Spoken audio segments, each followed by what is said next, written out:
ఇప్పుడు డిప్యూటీ సీఎంగా పవన్ కళ్యాణ్ గారి పనితీరు ఎట్లుందో చూస్తున్నారు. అండ్ అప్పుడు చాలా క్లోజ్గా చిరంజీవి గారిని చూశారు. వీళ్ళిద్దరి మధ్య ఒక రాజకీయ విశ్లేషకుడిగా చెప్పండి, వాళ్ళతో కలిసి పనిచేసిన వ్యక్తిగా కాకపోయినా మోస్ట్ ఇన్ఫ్లుయెన్షియల్ పొలిటీషియన్స్. సో ఆయన పెద్ద సెలబ్రిటీ అండి. ఎట్లా మీరు డిఫరెన్షియేట్ చేస్తారు? ఆనెస్ట్గా చెప్పంటావా? ఆనెస్ట్గా చెప్పాలంటే ఇద్దరి మీద నాకు అభిప్రాయం లేదు. వాళ్ళ మీద దృష్టి పెట్టి వాడు ఎలా చేస్తారు, ఇలా చేస్తున్నారు, అలా చేస్తున్నారు, ఇలా చేస్తున్నారు, ఈయనేంటి ఆయన ఏంటి అని అంత సమయం పెట్టి వాళ్ళ గురించి ఆలోచించేటువంటి పరిస్థితి కూడా కాదు. అభిప్రాయం లేదు, అభిప్రాయం ఏర్పాల్చుకోవాలి అనేటువంటి జిజ్ఞాస. పవన్ కళ్యాణ్ మీ మీద డైరెక్ట్గా అటాక్ చేశారు మాటలతో, చాలా తీవ్రంగా.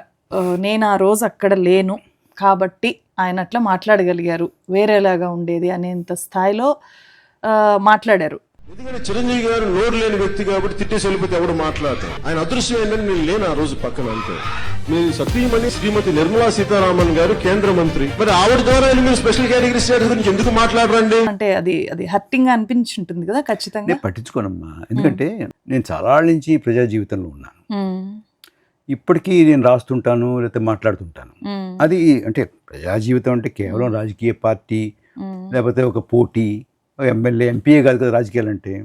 నాకు పబ్లిక్ లైఫ్ నేర్పినటువంటిది ఏంటంటే ప్రధానంగా దూషణ భూషణ తిరస్కారాలు, ఈ మూడు సమానమే.